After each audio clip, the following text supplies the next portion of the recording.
Eh bien bonjour et bienvenue dans un nouvel épisode de l'Académie du Web Design. Aujourd'hui nous allons voir ensemble la version 6.1 d'ACF, Advanced Custom Fields. Alors tout d'abord pour ceux qui ne connaissent pas Advanced Custom Fields, ACF, donc communément appelé ACF, donc est un plugin, une extension qui possède deux versions, une version gratuite et une version payante, qui permet d'étendre les fonctionnalités de type de données de WordPress. Je m'explique.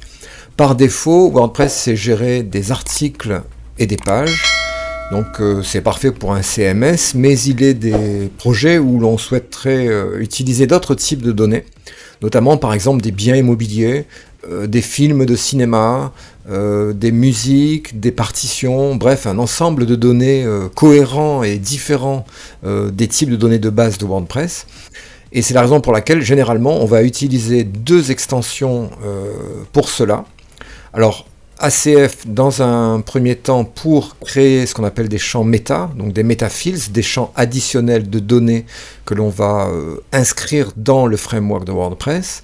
Et deuxièmement, une deuxième extension qui s'appelle CPT-UI, Custom Post Type User Interface, qui est une extension qui va permettre de créer de nouveaux types de données que l'on va rajouter à l'architecture de base de WordPress de façon à ce qu'il soit possible de gérer des données cohérentes, donc regroupées dans ce qu'on appelle des custom post type.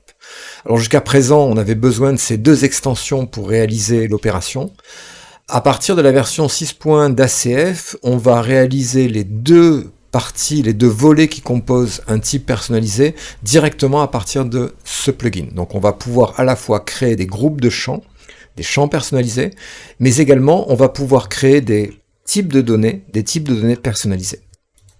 Alors pour cette nouvelle version 6.1 d'ACF, on va se retrouver en présence d'une interface qui a relativement évolué par rapport aux interfaces précédentes. Alors évidemment avec déjà d'une part le regroupement de ces deux fonctionnalités issues de deux plugins différents, maintenant se retrouvant directement dans ACF. Alors on va trouver un onglet groupe de champs pour les champs personnalisés et on aura également un onglet type de publication pour les custom post type, pour les types de publication personnalisés. Donc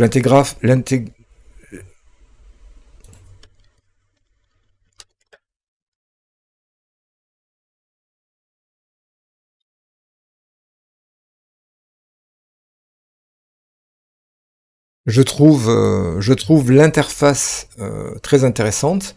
Elle est assez épurée. On a une intégrité au niveau visuel et on va commencer par le premier onglet qui est les groupes de champs. Donc dans ACF, un groupe de champs, c'est en fait un conteneur qui va contenir un certain nombre de champs visuels que l'on va ajouter à un type de données existant comme un type par exemple page ou article, ou alors à un type que l'on va créer dans un deuxième temps à l'aide des types de publication. Donc pour ajouter un groupe de champs sur la nouvelle version, eh bien on va cliquer sur le bouton ajouter un groupe de champs, et là on va avoir plusieurs différences par rapport aux versions précédentes. La première des différences, c'est que on voit qu'on a une possibilité de parcourir les différents champs présents dans ACF. Alors on a toujours la possibilité visuelle de sélectionner le champ par un menu déroulant.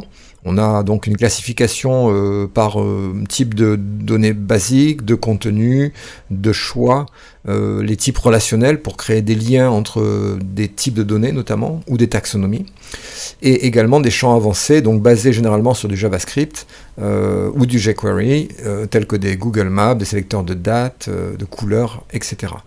Donc tous ces types de données sont accessibles, en tout cas une certaine partie dans la version gratuite d'ACF. On devra passer par la version Pro, donc ACF Pro. On le voit tout de suite, alors je vais appeler donc champ des articles pour créer un premier groupe de champs. Mais en plus de la possibilité de les sélectionner dans un menu déroulant, on va pouvoir également visuellement parcourir les différents types de champs accessibles dans ACF, et ils sont aussi également regroupés par type de contenu, basique, contenu, choix, relationnel, etc. Ce qui est très intéressant, c'est que lorsque l'on va cliquer sur un type de champ, comme par exemple un champ texte, une zone de texte ou un champ email, On va avoir accès ici à une représentation visuelle de l'élément lui-même et surtout un lien direct vers le champ advancedcustomfields.com qui va nous proposer la documentation directement accessible pour ce champ. Donc ça c'est très intéressant. Et par exemple, si je souhaite avoir des informations sur un champ URL, eh bien je sélectionne le champ de type URL, je vois ce qu'il va donner à l'écran. Et sur documentation, eh bien je vais partir à ce moment-là sur la documentation. Alors documentation, c'est la force d'ACF. ACF, vous me direz pourquoi utiliser ACF alors qu'avec JetEngine on peut faire à peu près la même chose. Je dirais que ACF se focalise uniquement sur les types de données et surtout a la possibilité très intéressante et beaucoup plus simple que JetEngine de pouvoir, via du code, via du PHP, accéder à toutes ces données-là pour les gérer au sein de templates de modèles. Donc c'est un plugin qui est très utilisé par la communauté de développeurs de WordPress parce que on a accès très simplement à une documentation complète du framework ACF qui nous permet de l'utiliser pour développer des plugins, des thèmes graphiques, etc. Donc globalement, pour créer un champ, eh bien on va sélectionner un type de champ. Donc si je vais créer par exemple un champ de type texte, je clique sur texte et je sélectionne le fichier.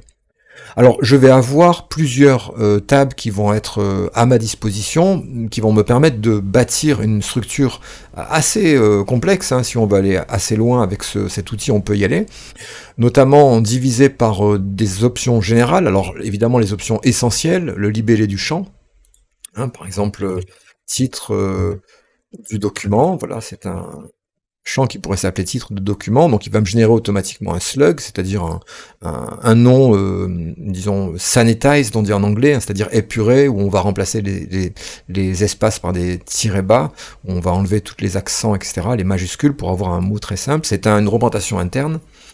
Donc ça va être dans les options générales. Alors on peut s'arrêter là, mais on peut aussi aller plus loin, notamment dans les champs de validation. On peut avoir des règles de validation, c'est-à-dire forcer, par exemple, dans ce champ-là, un champ, il est obligatoire, c'est-à-dire que ce champ-là, on doit le renseigner avant de pouvoir enregistrer le type de données, par exemple l'article ou la page elle-même. On peut contraindre une certaine limite de caractère également pour les saisies, donc c'est très intéressant quand on souhaite mettre en place une interface en back-office, notamment pour ses clients, auquel cas on va essayer de contraindre l'utilisation de ces champs dans des limites. Alors on va utiliser la validation, alors évidemment la validation va être différente suivant le type de champ qu'on va sélectionner, hein. Si j'ai un champ texte, eh bien je ne vais pas avoir la même validation qu'un champ image par exemple, où là j'aurai des contraintes liées notamment à la taille de l'image, au type d'image, à savoir est-ce que je n'autorise que des fichiers JPEG, des fichiers GIF, etc. Donc cette validation, c'est intéressant, puisque généralement on doit la faire par programmation. Et là, dans ACF, on l'a fait avec un outil assez visuel. Ensuite, on a sur le troisième onglet un onglet de présentation. Alors cet onglet de présentation, je vais reprendre un champ de type texte, c'est un onglet qui va tenter de nous permettre de localiser sur le back-office, dans le type de données auquel on va associer ce champ, ce groupe de champs notamment, à quel endroit est-ce qu'il va apparaître. Est-ce qu'il va apparaître avant un autre champ, après, en matière de pourcentage, c'est-à-dire de largeur d'éléments, etc. On va pouvoir d'ailleurs également cibler une classe ou un ID, de façon à venir ensuite, avec des classes personnalisées CSS, modifier l'apparence visuelle du champ. Donc ça, c'est des instructions également qu'on va pouvoir rajouter, hein. Si je mets ici, par exemple, entrez votre titre dans un format simple et logique, voilà. Donc là, on peut aller peaufiner tout ça. Quand je vais enregistrer les modifications, ici, voilà, je vais tout de suite avoir donc une étoile, parce que il y a évidemment le fait que je modifie la validation, je l'ai rendue obligatoire, hein, donc l'étoile rouge signifie obligatoire. Si je l'enlève, vous voyez, elle disparaît. Et la deuxième opération qu'on va devoir faire après avoir créé le champ, après avoir généré des règles de validation, après avoir travaillé sa présentation au sein du back-office, on va même pouvoir entrer une logique conditionnelle, c'est-à-dire on va pouvoir mettre en place un set, c'est-à-dire un ensemble de règles qui sera appliqué sur le champ lui-même, à savoir le champ s'affichera si telle condition, si le titre par exemple, voilà, on va pouvoir mettre des groupes qui vont faire que le champ apparaîtra sur le back-office ou n'apparaîtra pas, suivant certaines contraintes logiques basées sur des règles conditionnelles. Une fois que j'ai fait ça, j'ai les réglages maintenant qui vont être affectés alors au groupe de champs lui-même, en fait, puisque ici on va créer un ou plusieurs champs. Alors généralement on va avoir plusieurs champs ici, on va pouvoir avoir un deuxième champ de type date par exemple. On va prendre un champ un peu plus sélecteur de date, entrer la date de publication du document, entrer du document. Voilà, le nom du champ. Le format d'affichage, donc à chaque fois avec des options évidemment relatives au type de champ. Donc là j'ai pris un sélecteur de date, donc j'ai le choix sur le format de la date, sur le format de retour, c'est-à-dire le format qui va être enregistré dans la base de données. Donc tout ça c'est des options qui sont précises pour ce type de champ-là. Et on voit qu'on peut constituer comme ceci un groupe de champs constitué de plusieurs champs, en fait tous les champs dont on a besoin pour un type de données. Une fois que c'est fait, la deuxième opération qu'il va falloir simplement réaliser, c'est l'affectation, c'est-à-dire à quel moment je vais afficher ce groupe de champs. Eh bien, en l'occurrence, j'ai aussi des règles d'affichage qui peuvent être assez complexes, puisque on a des règles qui sont reliées au type de publication, on peut les affecter à des types de pages, à des types d'utilisateurs connectés, et puis les relier à des formulaires aussi également. Donc là, par exemple, je vais afficher ce groupe de champs si le type de publication est égal à article. Alors ça veut dire quoi? Ça veut dire que quand je vais éditer un article, eh bien, chaque article que je vais créer aura, en plus des champs standards par défaut de WordPress, les champs que je vais avoir enregistrés dans ce groupe de champs. Donc j'enregistre les modifications. Et on va voir tout de suite que dans les articles, ici je prends un article au hasard, cet article-là par exemple, eh bien en plus des champs standards de WordPress, je vais avoir à la suite, alors suivant les règles d'affichage que j'ai données, le titre du document et la date de publication du document, que je vais pouvoir évidemment, donc mon document, que je vais pouvoir renseigner. Alors, la question que vous pourriez vous poser, c'est est-ce que chacun des articles que je vais créer ou modifier pourront avoir des données différentes? Alors oui, évidemment, puisque c'est le but même d'ACF que de proposer un système qui va étendre le système des informations de WordPress de façon à pouvoir ajouter de nouvelles informations spécifiques chaque fois à un élément du type de données, en l'occurrence ici à chaque article différent. Donc si je mets à jour par exemple cet élément-là, avec une date et un titre, eh bien évidemment je peux aller sur un deuxième article et avoir un autre titre ici, un autre titre par exemple, et évidemment une autre date, et je mets à jour. Donc ça c'est le premier volet d'ACF, c'est les groupes de champs. Ensuite, alors évidemment on peut créer autant de groupes que l'on souhaite, on peut affecter des groupes à des types de données différents, mais ça va pas s'arrêter là, puisque aujourd'hui, à partir de la version 6.1, on a également accès à deux fonctionnalités qu'on trouvait avant, notamment dans CPTUI, que sont les types de publication et les taxonomies. Alors les types de publication, c'est des types de données nouvelles que WordPress ne connaît pas et que l'on va lui décrire de façon à pouvoir les gérer au sein d'un site. Par exemple, un type de publication qui pourrait être un bien immobilier, ça pourrait être également une partition de musique, ça pourrait être un bien à la location, enfin là on peut envisager n'importe quelle structure cohérente de données. Et on a également les taxonomies. Alors les taxonomies dans WordPress, c'est tout simplement les catégories qu'on retrouve pour les articles, puisque ça c'est ce qu'on appelle une taxonomie hiérarchique, puisqu'on peut avoir une hiérarchie dans les différents termes de taxonomie, mais il faut savoir qu'également les étiquettes, ou les hashtags en anglais, sont également une taxonomie dite plate, puisqu'on ne peut pas avoir de hiérarchie pour les étiquettes. Alors c'est très intéressant, puisque si je veux rajouter un groupement, une méthode de classement de mes éléments de données différentes ou additionnelles, eh bien je vais le créer dans la taxonomie. Par exemple, si je souhaite avoir pour mes articles, j'ai déjà des catégories d'articles qui permettent de regrouper les articles par catégorie. Imaginons que je souhaite avoir une nouvelle taxonomie pour les articles. Je souhaiterais par exemple les regrouper par prix, par exemple, cher, peu cher et assez cher. Eh bien je vais ajouter une nouvelle taxonomie que je vais appeler donc prix, par exemple. Alors je rentre évidemment des notions de chaîne de caractères, ça c'est pour l'affichage dans le back-office, donc plural c'est le label pour le pluriel, alors au singulier on a de la chance, c'est le même. La clé de taxonomie c'est la clé interne qui sera utilisée par WordPress, donc prix, ça je laisse comme ceci. Et ensuite, évidemment, je vais pouvoir, alors j'ai pas mal de configurations, je peux aller dans la configuration avancée, j'ai pas mal de choses qui concernent la REST API, qui concernent la structure des permaliens, des visibilités, des libellés, etc. Mais globalement, si je reste, on va rester dans la simplicité dans cette vidéo-là, je vais pouvoir ici associer cette taxonomie, donc à un ou plusieurs types de données. Je vais pouvoir par exemple l'associer aux articles, mais je peux également l'associer aux articles et aux pages. Je n'ai pas de limite. Et ensuite, quand je vais créer un nouveau tiers, alors je vais enregistrer les modifications. Déjà, on va voir que cette taxonomie a été ajoutée donc à 2 types de données, puisque maintenant, quand je survole l'article, en plus de catégories, j'ai également prix ici, prix qui fonctionne de la même manière que les catégories. Je pourrais très bien avoir, par exemple, un item qui soit bon marché, un item qui soit assez cher, par exemple, et un item qui soit très cher. Voilà. Donc là, j'ai créé 3 éléments, 3 items dans ma taxonomie.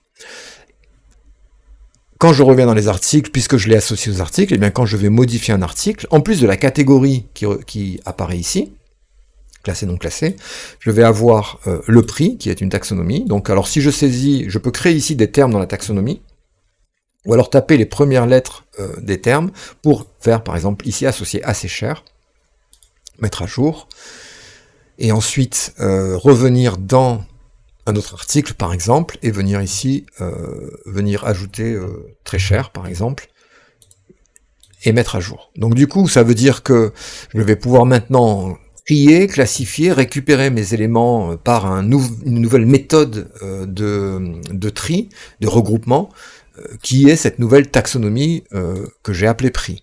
Alors, je l'ai associé à article et à page, donc si je vais sur le type de données page, je vais également retrouver pour mes pages, les pages de mon site, eh bien, une taxonomie. Alors, à noter que par défaut, WordPress ne permet pas d'avoir, en tout cas par défaut, c'est désactivé en tout cas, les catégories pour les pages n'apparaissent pas. Alors je peux, via du code, activer cette fonctionnalité-là très simplement, mais je peux également créer une taxonomie moi-même et l'associer aux pages, et donc maintenant je peux classifier mes pages par prix, par intérêt, par nombre de vues, enfin je peux envisager absolument n'importe quelle structure informatique, assez chère, et je peux donner maintenant, par exemple, un poids monétaire à une page grâce à cette taxonomie. Donc ça c'est très intéressant. Alors, les taxonomies, je le rappelle, c'est des moyens de trier, de classifier des éléments entre eux, des éléments entre eux. On le gère directement à partir d'ACF 6. Ici, alors qu'avant on devait passer par CPTUI. Et j'ai également les types de publications. Alors là, on va one step beyond, on va un pas un peu plus loin, à savoir qu'avec les types de publications, je vais pouvoir ajouter dans mon back-office, eh bien, par exemple, un type qui va s'appeler film. Voilà, qui s'affichera film au singulier et qui s'appellera en nom interne film. Donc c'est public, on va le voir dans l'administration de WordPress, donc j'enregistre les modifications, et là on va avoir un nouvel onglet qui va apparaître ici, qui va être film. Alors on voit qu'il y a des éléments en anglais, c'est pour ça qu'on va aussi avoir dans le panneau de type de publication la possibilité d'accéder à des réglages avancés, notamment dans ces réglages avancés on va trouver un certain nombre de tables qui sont importants, notamment, alors je veux pas aller trop loin parce que ça débouche sur de la programmation, ou en tout cas des notions qui sont un peu plus compliquées, mais globalement, ce type de données film, qu'est-ce qu'il va avoir par défaut comme type de champs qui proviennent de WordPress lui-même. Donc là, en l'occurrence, si je crée j'ajoute un nouveau film, par exemple, eh bien, je vais avoir par défaut les champs connus pour les articles, à savoir le titre, la zone de contenu, l'image mise en avant. Mais tout ça, je peux le gérer à partir de cet écran-là, où je peux dire, si je souhaite par exemple également avoir, je sais pas, des commentaires ici, eh bien j'active la prise en charge des commentaires, j'enregistre mon type de données, et maintenant, donc en mettant à jour mon type film, on voit qu'on a les commentaires ici qui apparaissent, donc on peut autoriser les commentaires, ou pas, de façon à pouvoir avoir un système de commentaires pour des pages, pourquoi pas. Donc ça c'est très intéressant. On a également la possibilité évidemment de relier à ce nouveau type de données, eh bien, une taxonomie. En l'occurrence, on a créé une taxonomie tout à l'heure qui s'appelait prix. Elle va apparaître ici au même titre d'ailleurs que toutes les taxonomies qui dérivent directement de WordPress. Alors, il y en a une seule, enfin, il y a surtout pour WordPress les catégories et les étiquettes, qui sont des taxonomies par défaut. Mais on a également maintenant la taxonomie prix. Donc si je relie la taxonomie prix à mon type de données film, ne pas oublier évidemment dans la taxonomie de venir l'associer. Alors là j'avais associé cette taxonomie prix à article et à page. Je vais également l'associer à film ici, enregistrer les modifications. Et à partir de là, eh bien, dans les différents films, je vais avoir la possibilité, voilà, d'ajouter un prix, donc assez cher par exemple, mettre à jour. Donc c'est assez simple, c'est même très simple à utiliser, pour peu qu'on soit méthodique. Donc sur les groupes de champs, donc on a la possibilité de créer des groupes qui nous permettent de créer des collections de données qu'on va associer à des types de publications qui sont des types standards de WordPress ou des types que l'on va créer. On pourra également créer des taxonomies, les associer à un ou plusieurs types de données. Et ce qui est intéressant dans la version 6.1, on a également des possibilités d'importation et d'exportation qui vont nous permettre de récupérer ce qu'on aurait créé dans une version antérieure d'ACF, puisque évidemment si on travaille avec une version antérieure à la version 6.1 d'ACF, on va avoir d'un côté ACF pour les groupes de champs et de l'autre côté CPTUI pour les types de données. Donc on va à ce moment-là pouvoir, à partir d'un fichier JSON, récupérer les informations et n'importer que les informations relatives au champ, ou n'exporter par exemple que les informations relatives au champ ou au type de données. Il faut noter également que l'on peut, notamment par exemple pour un type de données film, générer le PHP, c'est-à-dire pouvoir récupérer, et ça c'est très intéressant pour les développeurs, c'est une chose que moi j'utilise assez souvent, je crée avec ACF un type de données particulier, et ensuite je récupère le code en PHP qui va me permettre de déployer ce type de données avec du code sans avoir besoin de l'extension ACF. Donc c'est en utilisant la méthode register post type de WordPress qui me permet de créer un type de données personnalisées directement à partir de WordPress sans passer par l'extension ACF, donc je deviens complètement autonome et je n'ai plus besoin d'ACF. Par contre, j'aurais utilisé ACF pour me créer la structure linguistique, on va dire, qui correspond à ce que j'ai créé visuellement avec cet outil, parce que c'est quand même simple, rapide et efficace de le créer visuellement. Donc le ACF, sa fonctionnalité, ça s'arrête là en fait, ça ne fait absolument que ça. Et c'est un outil que je vous recommande si vous souhaitez aller plus loin dans votre utilisation, dans votre connaissance de WordPress. Alors si vous êtes encore là et que vous avez suivi cette vidéo, eh bien je tenais déjà à vous remercier de suivre tous les contenus que je publie régulièrement. Abonnez-vous à ma chaîne si ce n'est pas encore fait pour vous montrer votre soutien et me permettre moi d'étendre la connaissance de WordPress que j'ai, de la diffuser à tous. Rappelez-vous que tous ces outils ne sont que des outils et ne feront en aucun cas des miracles si vous n'avez pas à la base une solide connaissance du projet que vous devez faire, que vous n'avez pas établi des organigrammes, une direction, une structure, une logique, et à ce moment-là, ces outils vous aideront à devenir performants. Alors je vous remercie de m'avoir écouté, je vous dis à bientôt pour une nouvelle vidéo de l'Académie du Web Design.